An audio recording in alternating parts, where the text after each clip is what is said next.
On this edition of Good Day DePaul, tragic wildfires in California. Some at DePaul are impacted. Electric scooters, are they safe? And turmoil at one college campus. I'm Nathan Wiegraff. And I'm Vivian Masson, and this is Good Day DePaul.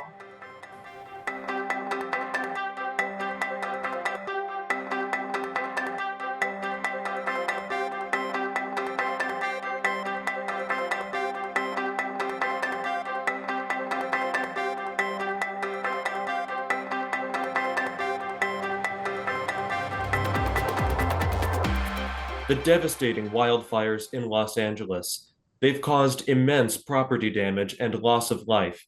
Here at DePaul, some students were impacted by those fires. Good Day DePaul's Morgan Kirsch has details.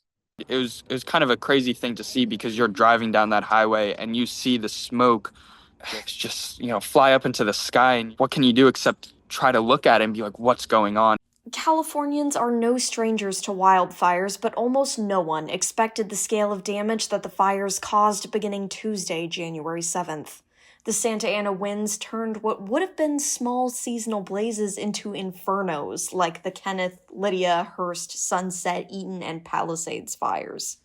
LA resident Alexandra O'Hara has seen the impact on some of her friends.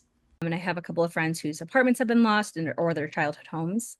And so I think it's one thing that's really important to note about Los Angeles is everyone has someone who's been like fully affected. Connor Schur is a DePaul alum in Los Angeles. He and his roommates live close to where the Sunset Fire burned part of Hollywood Hills. They, like many others, had to evacuate. So that was directly below us. So when that fire broke out, we knew immediately that we had to get out of there. Schur went to his girlfriend's home where they could clearly see the largest wildfire in the Palisades. It was just a terrible sight to see. It was massive. It lined the whole, almost all of the hills and everything. DePaul film student Sander Knudsen also had to evacuate. Knudsen was participating in DePaul's LA Quarter program, a 10-week immersion program where undergraduates and graduates live and study in Los Angeles, taking classes on a studio lot. So basically, it was just a scramble for about 30 minutes to 45 minutes of just grabbing my bag and my backpack and stuffing what I could, and just kind of with the mindset that, this building could be burned down any day now. Knudsen fled to San Diego to stay with family, but DePaul arranged residences for students who needed somewhere to go. When they did eventually send out the email, they had an address for here's a location to go to if you don't, have anywhere else to go, or, just would feel safe being with other DePaul students, go to this hotel location. Kimberly Goldsberry, DePaul's interim vice president of student affairs, says, quote, all of our students, 28 in LA Quarter and 11 in MFA in creative producing, are safe and accounted for. Students have returned to their classes and are working remotely from an extended stay hotel away from the fires. The university's support was reassuring to Knudsen. All of us can kind of go back to trying to make the most out of this experience without living in fear somewhat. Matt Quinn, director of DePaul's LA programs and associate dean in the College of Computing and Digital Media, says, quote, we remain committed to ensuring that the LA Quarter continues, albeit with some adjustments, providing students with the immersive and enriching experience that defines this program. Thousands of homes, businesses, schools, and other structures have been destroyed by the wildfires.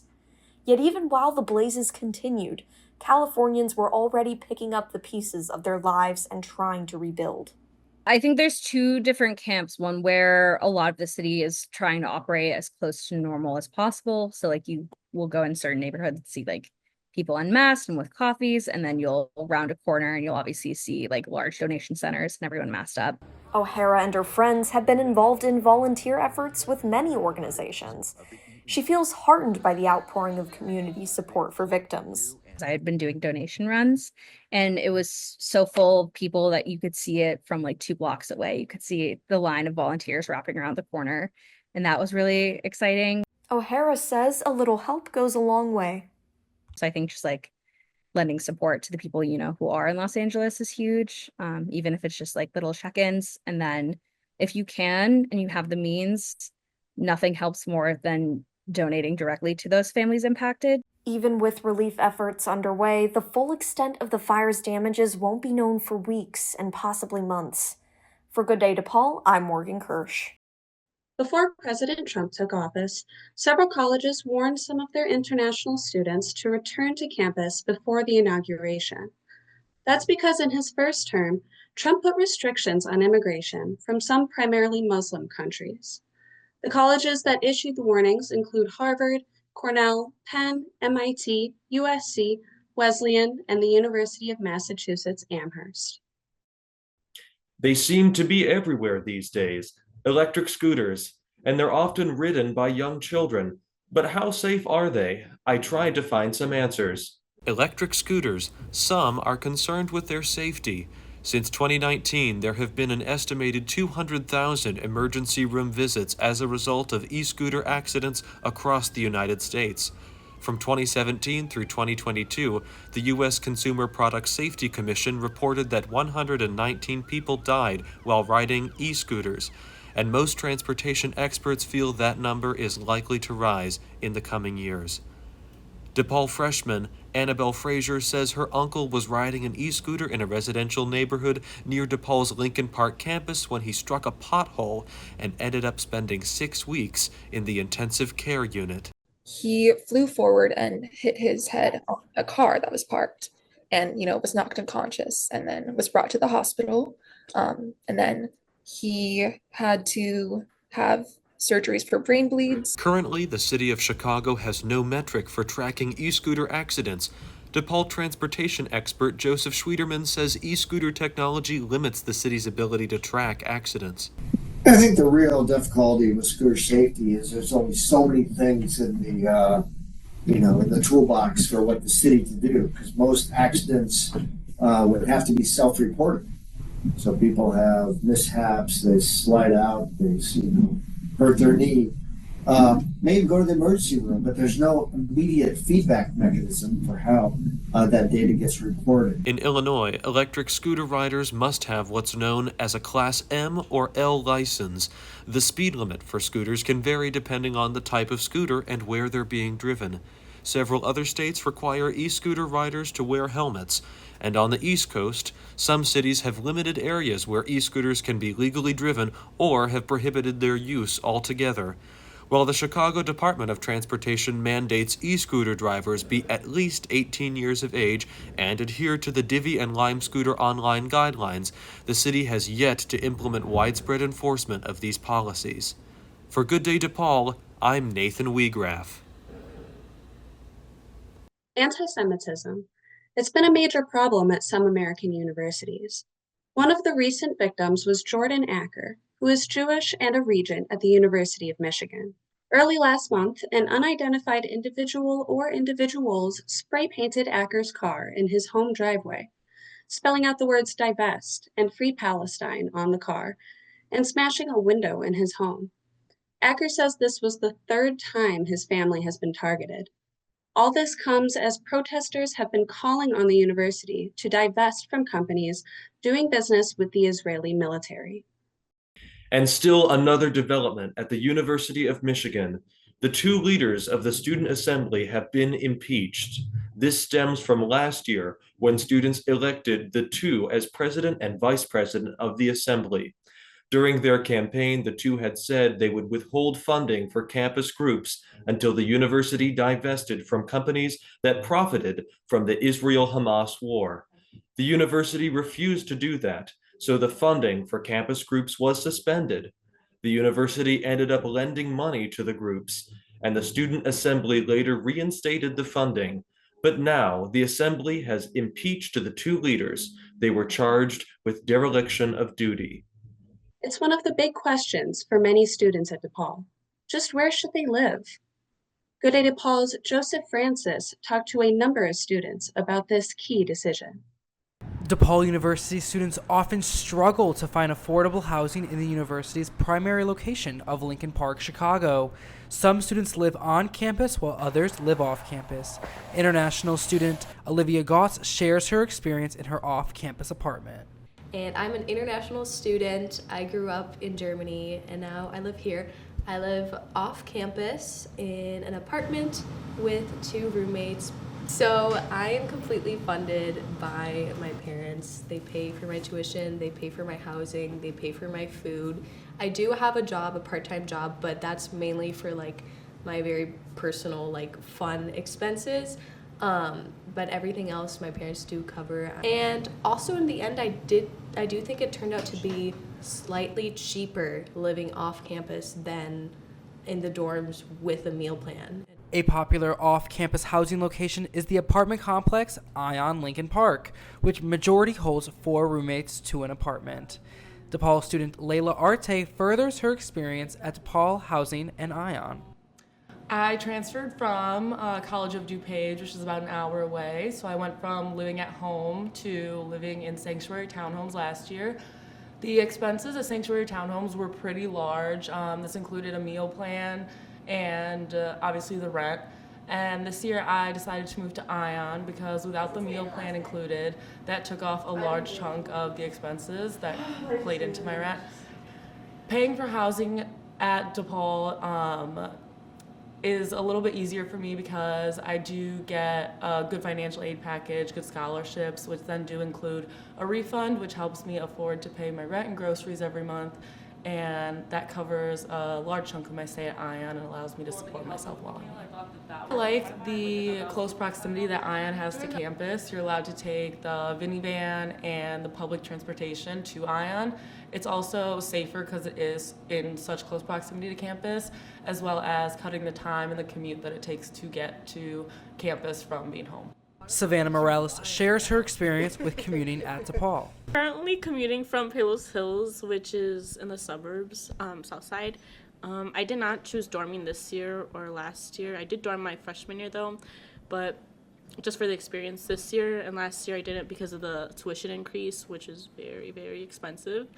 So that's like one of the things that are stopping me from dorming, and also I just like being near family too. So some students have enjoyed living on campus. Senior Ibrahim Asau shared his journey with housing. So freshman year I lived at a university hall, and for the following 2 years I lived in Sanctuary Hall through the townhomes and the different homes through there. This year I decided to live over by the Loop, commuting from there, and the big reason for that was obviously, of course, through living there it saved a lot of like financial gain through different things with tuition. There was a lot of stuff that was with the financial aid package that if I were to live here in Lincoln Park again, I wouldn't be getting as much in return. Sao is also an officer at the Office of Multicultural Students. So with resources like OHMS, we do offer like trying to make sure that students are navigated to different types of programs and opportunities and whatnot. Like me, I'm an office assistant. One thing that we'll do is if somebody is in need, something that we'll often do is like walk them to like the financial aid office. We'll put them on to different resources and different aids of financial gain that they can try to find throughout. Some students, like Shayla Garcia, chose to be a resident assistant on campus to save money. Financially, honestly, like it worked out really well because if I was living at home, I wouldn't have to be paying rent or anything. And with being an RA, I get a meal plan. So it kind of covered my food and housing, and then also just like the commute in general. Like I saved myself that mental barrier of having to get up even earlier than other students just to be here on campus. Garcia also shared ways for financial resources at the university. So there are 2 main ways to like, if you're stuck in a situation and you need like financial help, from what I know, there are 2 main ways to like go about that. The first way is through the Dean of Students. Dean of Students has an one-time emergency fund throughout your entire 4 years at DePaul. And essentially what that is a one-time payment to help you with finances. So like, let's just say you get robbed, you get mugged, you go through some serious life-changing event. You can basically communicate that with Dean of Students and they'll basically help you out in that situation. DePaul also offers temporary housing for students in need. Of housing, like what DePaul offers is if you email like housing and residence life, and let's just say you're going through something super extraneous, like it's out of your control, like your house burned down, you have nowhere to live, you are homeless. DePaul does offer temporary housing to residents who are in situations like that. It's not permanent, like I said, it's temporary housing, but it is something to like kind of get you on your feet. DePaul University students should continue to reach out to resources such as the Dean of Students and the Financial Aid Office for housing help after their first year. I'm Joseph Francis with Good Day DePaul. Next on Good Day DePaul, the DePaul men's basketball team finally breaks through in Big East play. And more problems for Chicago University. Those stories and more when Good Day DePaul continues. Matchsticks, matchbox, matching tie to matching socks. You don't know why, but you're really special to match point, match game. You and I are not the same, but I can tell that you're really special to me. There's something I can give to make you laugh, to help you live. We're the perfect match, and you're really special to me. We're the perfect match, and you're really special to me. For the past 2 years on Good Day DePaul, we've reported on the financial problems at Columbia College in Chicago. Now new cutbacks and layoffs at the college. Columbia will be eliminating 11 undergraduate and graduate programs in the coming academic year. They're also going to be laying off 25 faculty members. Columbia's enrollment has dropped 36% in the past 10 years. One of Chicago's big summer music festivals, the Pitchfork Music Fest, will no longer be held here. The festival sponsors say this is due to what they call an evolving music festival landscape. Pitchfork was held for the last 19 years at Union Park on the west side. Now, a brief look at sports. The DePaul men's basketball team has done it. They've broken their 39-game losing streak in Big East play, beating Georgetown 73-68. The Blue Demons then lost to Creighton 73-49. They're now 10-10 overall and 1-8 in the Big East. In women's basketball, DePaul has lost 2 in a row to Creighton and Villanova. They're now 4-3 in Big East play and 9-11 overall. The DePaul volleyball season is over, and it was another good year for the Blue Demons. They finished 21-14 overall and 10-8 in the Big East. DePaul's Rachel Krasowski was named Big East Libero of the Year. It's the first time a Blue Demon has ever received that honor. Coming up on Good Day DePaul, some key personnel moves at DePaul. And a dance group that's making an impact at the university. Those stories are next. I think we should split. Split up? Why? I want to meet new people. People who need me. Meet new people? You're my left kidney. You only need one of me, man. And you have 2. There are plenty of people out there who are dying because they don't have one. Really? You'll be giving the gift of life. I could be a hero. Yeah. It's all win-win up here, buddy. Why don't you go and save a life, pal? You're doing the right thing. The DePaul Law School will soon have a new dean.